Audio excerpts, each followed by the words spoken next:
Bien, muy buenas tardes con todos nuestros participantes. Un saludo a nombre de la Oficina de Capacitación, Docencia, Investigación y Telesalud. En esta oportunidad contamos con la presencia del doctor Marlon Eduardo Sotomayor Cerruto. Él es médico endocrinólogo de nuestra institución.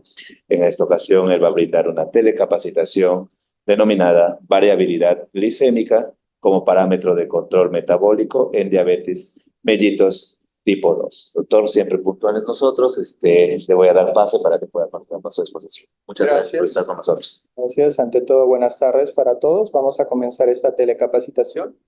Siguiente. Es en sí una telecapacitación bastante resumida, podría decirse, pero es un tema importante, ya que nosotros conocemos hay diferentes parámetros de control metabólico en los pacientes con diabetes mellitus tipo 1 y tipo 2. Entonces, aparece un nuevo parámetro importante en estos últimos 10 años que cada vez ha ido tomando más relevancia. Principalmente se utilizaba a través del monitoreo continuo de glucosa en pacientes diabéticos tipo 1, pero también ya en las últimas guías de práctica clínica, en lo que son las publicaciones recientes, también está demostrando la importancia y utilidad en el control metabólico en pacientes diabéticos tipo 2. Siguiente.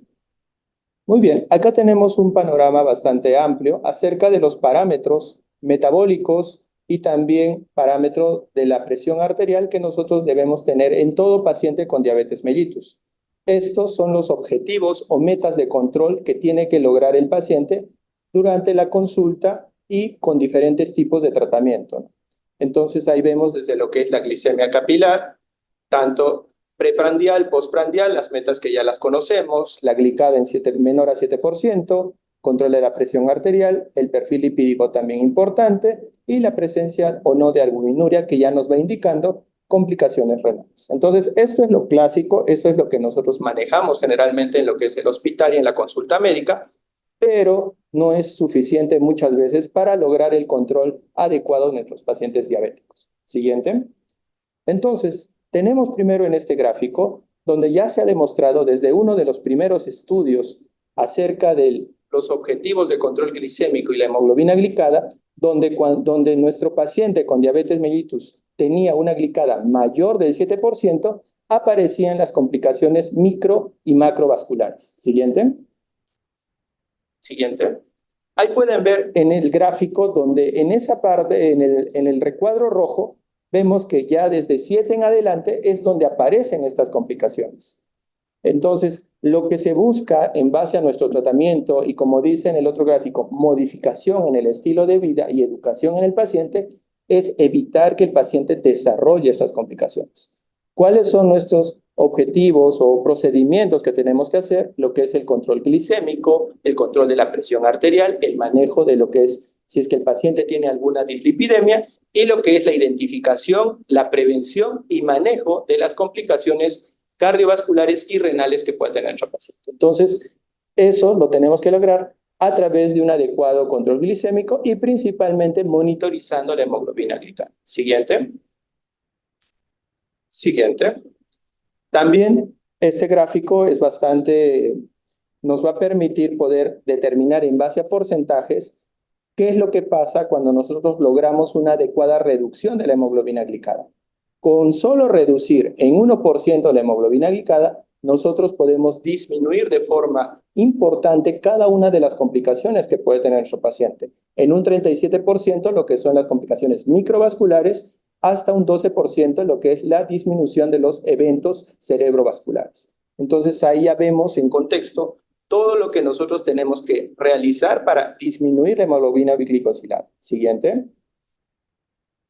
Pero la hemoglobina glicada, como bien sabemos, depende mucho de la suma y promedio de todas las glicemias que el paciente diabético tiene a lo largo de un periodo de 2 a 3 meses. En este gráfico nos permite diferenciar de que tanto la glicemia basal como la glicemia postprandial determina el resultado de la hemoglobina glicada. Siguiente.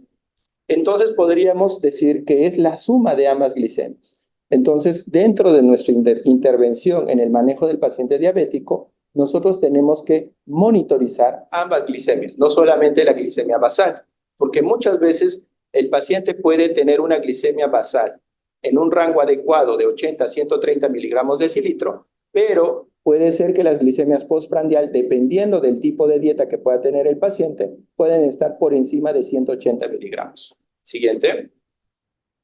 Entonces, acá tenemos dos escenarios clásicos. Son pacientes que nosotros vemos en la consulta. El primer paciente tiene el diagnóstico de diabetes mellitus tipo 2, está siendo tratado con metformina 850 miligramos al día.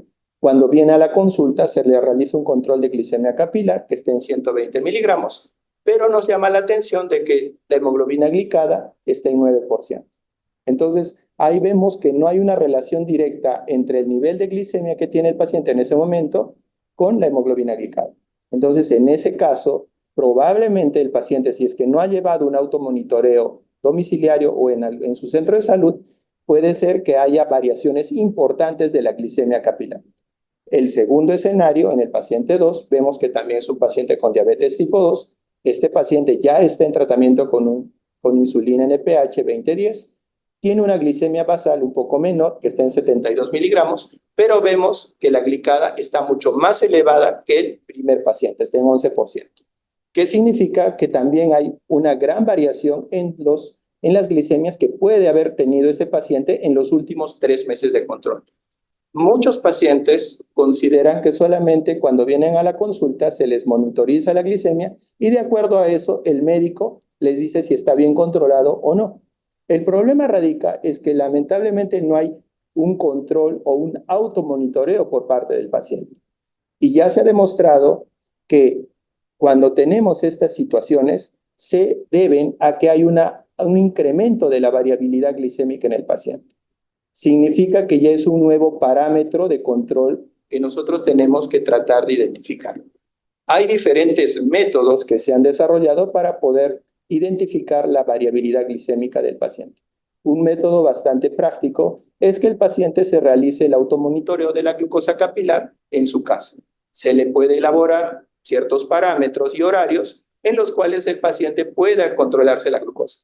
Pero también tenemos actualmente lo que son los dispositivos. Tenemos el monitor continuo de glucosa, donde a través de un sensor mide la glucosa y eso nos va a permitir poder determinar de forma mucho más precisa si es que tiene o no variabilidad glicémica. Siguiente.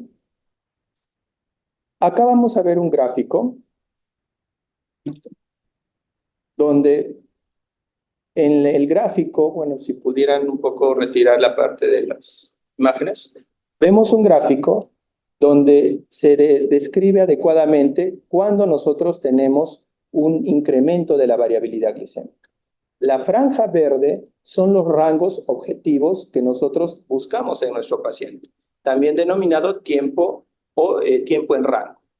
Por encima de la franja verde tenemos lo que es una franja amarilla y una franja naranja, que significa que es cuando nuestro paciente está por encima del rango objetivo. Ahí pueden ver en la columna donde tienen por encima de 180, tenemos un valor de 250 hasta 350. Y por debajo de la franja verde, que es el color rojo, es por debajo de 70 miligramos. Si se dan cuenta, cuando nosotros hacemos un monitoreo continuo de la glucosa, esto es lo que podemos graficar. Vemos que el control de la glucosa ya no es un parámetro aislado, no es un parámetro estático que puede tener nuestro paciente, sino son cambios dinámicos que tiene el paciente a lo largo del tiempo que también pueden ser influenciados por el tipo de dieta que está teniendo, ¿no? Como podemos ver, si el paciente puede amanecer con una glicemia normal a las 6 de la mañana, pero a lo largo del día, si empieza a consumir alimento, vemos que hay un incremento de su glicemia, ¿no? Y dependiendo de la carga calórica, dependiendo del tipo de dieta, puede ser incluso mayor. Eso explicaría por qué cuando nosotros vimos esos dos escenarios, de esos dos ejemplos de pacientes, veíamos que tenía el paciente una glicemia basal aparentemente normal, tanto con un tratamiento con metformina como también con insulina, pero veíamos que la glicada salía elevada en ambos ejemplos. Entonces, ¿por qué salía elevada la glicada? Es porque seguramente en ambos ejemplos había un incremento de la variabilidad glicémica, porque como bien vimos en el anterior gráfico, la glicada es la suma o el promedio de tanto la glicemia basal más la glicemia postprandial. Entonces, este nuevo parámetro, que es la variabilidad glicémica, nos permite determinar si el paciente tiene un adecuado control glicémico y eso repercute directamente en el control metabólico, porque ya se ha demostrado a través de diferentes estudios y ensayos clínicos de que la hiperglicemia postprandial es un factor de riesgo cardiovascular. Lo que significa que nosotros no solamente debemos monitorizar la glicemia basal, sino debemos buscar un óptimo control tanto de la glicemia preprandial y la glicemia postprandial. Siguiente. Acá vemos dos ejemplos de dos pacientes donde se ve cómo influye la variabilidad glicémica en el control del paciente. Por ejemplo, en el primer gráfico, en la franja roja, vemos que la variabilidad glicémica es mucho mayor. El paciente puede tener glicemias que pueden llegar hasta tener valores por encima de 350, que es por encima de la línea roja, o en ciertas situaciones, dependiendo del tipo de tratamiento, puede llegar a tener glicemias por debajo de 70. Entonces, en ese paciente, esa variación o fluctuación que tiene de la glicemia a lo largo del día es lo que ya se ha demostrado, también es un parámetro de control que puede asociarse al incremento de riesgo de las complicaciones microvasculares principalmente y también a su vez las macrovasculares. Entonces, el objetivo de poder identificar la variabilidad glicémica es poder ajustar nuestro tratamiento, poder determinar cuál es el factor por el cual nuestro paciente tiene incremento de la variabilidad glicémica. Puede estar relacionado directamente al tipo de alimentación, puede ser también al tipo de medicamento, podríamos ir elaborando nuevos esquemas de tratamiento, puede ser que solamente el paciente esté recibiendo insulina basal, podríamos ir asociando lo que es una insulina preprandial para de esa manera optimizar el control y disminuir la variabilidad glicémica. El segundo ejemplo, vemos que ya es un paciente donde la variabilidad glicémica es mucho menor, llegando incluso a las metas objetivo. Las metas objetivo es algo que nosotros debemos individualizar en base al paciente con diabetes, tiempo de diabetes y también la edad que pueda tener el paciente. No podemos tener metas mucho más estrictas o intensivas si es un paciente que tiene mayores comorbilidades o es un paciente adulto mayor. Pero si es un paciente joven que recién está iniciando la enfermedad y a su vez es un paciente que no tiene todavía comorbilidades o complicaciones relacionadas a la misma diabetes, podemos intensificar el tratamiento para lograr una mejor o una disminución de la variabilidad glicémica. Entonces, como pueden ver, estos son escenarios muy frecuentes, solamente que no los teníamos en cuenta porque muchas veces no se hace el automonitoreo en casa, pocos son los pacientes que lo realizan, o lo otro es que los dispositivos de monitoreo continuo de la glucosa todavía son tecnologías bastante limitadas, principalmente por su costo y por su acceso. Muy bien, siguiente. Entonces, ya cambia un poco nuestro paradigma de control glicémico en paciente diabético, porque no solamente vamos a trabajar con lo que es la glicemia basal, la glicemia postprandial y de ellas a su vez la hemoglobina glicada, sino ya aparece un tercer parámetro de control, que es la variabilidad que se relaciona a las fluctuaciones que tiene la glucosa a lo largo del día.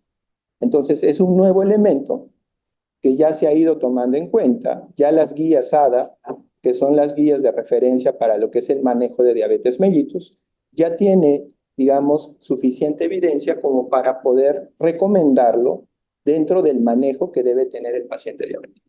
Como les digo, en nuestro medio es algo que tiene que mejorar, tenemos que recomendar al paciente con diabetes mellitus se realice un automonitoreo de glicemia pre y postprandial, ¿no? Y eso lo puede hacer con un glucómetro y de esa forma poder nosotros identificar si el paciente tiene lo que es variabilidad o aumento de la variabilidad glicémica.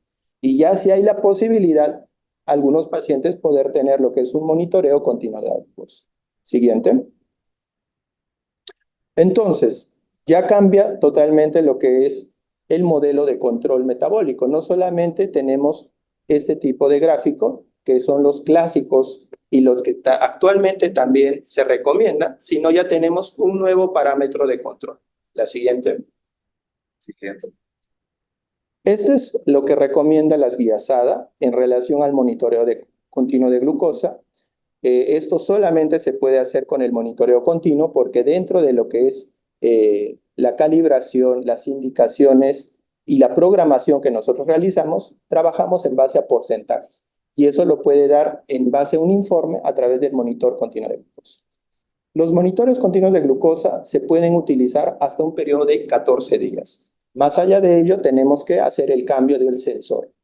El segundo es que ya se ha demostrado que de los 14 días, en base al número de controles de glucosa que se realiza el paciente, tenemos un 70% de datos positivos que nos van a informar acerca de las glicemias a lo largo del día que tiene el paciente.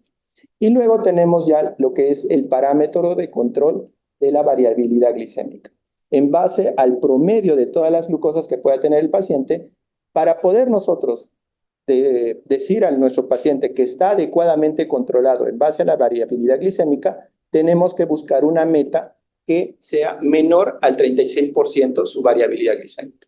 Como les digo, esto es algo que solamente se puede realizar en base al monitoreo continuo de glucosa.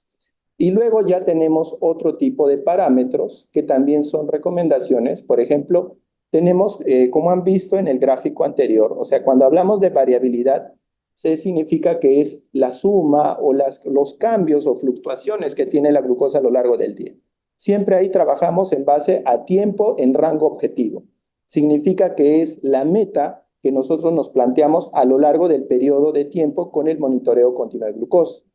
Ahí ponemos como tiempo en rango, que es el rango objetivo que generalmente manejamos en paciente con diabetes mellitus tipo 2, que es de 70 hasta 180 miligramos decilitro, incluyendo lo que son las glicemias postprandiales. Entonces, lo que se busca es que en lo posible, en el periodo de 14 días, se debe lograr que el paciente tenga mayor a 70% en personas adultas, se mantenga lo que es la glucosa. ¿No? Como vimos en otro de los gráficos, o sea, tratar de lo posible que la glucosa se mantenga en ese rango, no más de 180 ni menos de 70. En adultos mayores tenemos que ser un poco más flexibles porque si nosotros intensificamos el tratamiento, lo que vamos a generar es hipoglicemia. Y los otros parámetros ya es por encima del rango y por debajo del rango. Ahí también ya se emplea los términos en base al nivel de glicemia, le ponemos un nivel, ¿no? Hiperglicemia que se encuentra entre 181 a 250, se habla de una hiperglicemia nivel 1. Y el paciente en base al monitor continuo de glucosa debe ser menos del 25% en adultos y menos del 50%. Y por encima del rango en hiperglicemia nivel 2, que es una glicemia mayor de 250, debe ser menos del 5% en adultos y menos del 10% en adultos mayores. O sea, lo que buscamos es que la glicemia se mantenga siempre o en lo posible dentro del rango objetivo. Pero muchas veces van a ver que puede haber picos donde el paciente asociado a estrés, asociado a la dieta, puede, ¿no? Pero lo que buscamos es que sean en lo posible menores y mucho más estrictos cuando hablamos por debajo del rango. Ya ahí nos referimos a riesgos de hipoglicemia. Por ejemplo, si el paciente tiene un tiempo por debajo del rango objetivo de 54 a 69, se habla de una hipoglicemia nivel 1. Como vemos, los porcentajes tienen que ser mucho menores. Menos del 4% en adultos, incluso mucho menor en adulto mayor, menos del 1%. Y incluso tiempo por debajo del rango menor a 54, que es una hipoglicemia de nivel 2, tiene que ser en lo posible menos del 1%. Entonces, estos parámetros en porcentajes te lo va a dar el monitor continuo de glucosa, pero nosotros lo que queremos valorar ahí es la variabilidad. Si vemos que en un periodo de 7 días con el monitor continuo de glucosa están fuera de nuestras metas, ajustamos la dosis. Podemos ahí adicionar otros medicamentos y también ajustamos o controlamos la dieta que pueda estar llevando el paciente. Continuamos con el monitor continuo de glucosa los próximos 7 días y ya vemos que al final del día 14, si es que logramos las metas indicadas. Muy bien. Hasta ahí, esa es la presentación. Lo que quería plantearles es este nuevo parámetro como parte de la telecapacitación, ya que es algo relativamente novedoso. Ya tiene a lo largo de 10 años de publicaciones, solamente que en estos últimos 3 a 4 años cada vez ha tenido mayor relevancia clínica y es por eso que en lo que son las guías ADA cada vez está no solamente recomendándose en el control glicémico del paciente diabético tipo 1, sino ya también en el paciente diabético tipo 2. Muy bien, eso sería todo de la presentación. Doctor, muchas gracias, doctor. Bueno, vamos a pasar a ver a las preguntas, si es que tenemos algún participante que nos quiera hacer alguna pregunta. Vamos a ver si nos pueden escribir o si desean participar, que nos digan, pero por favor traten de escribirlo mejor para que nosotros podamos darle lectura. Ok.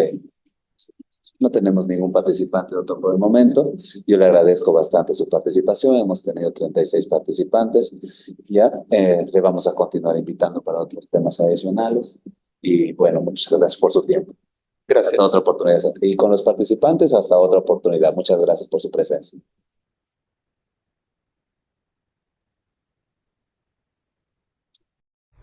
Gobierno Regional de San Martín. Dirección Regional de Salud. Generando desarrollo con transparencia.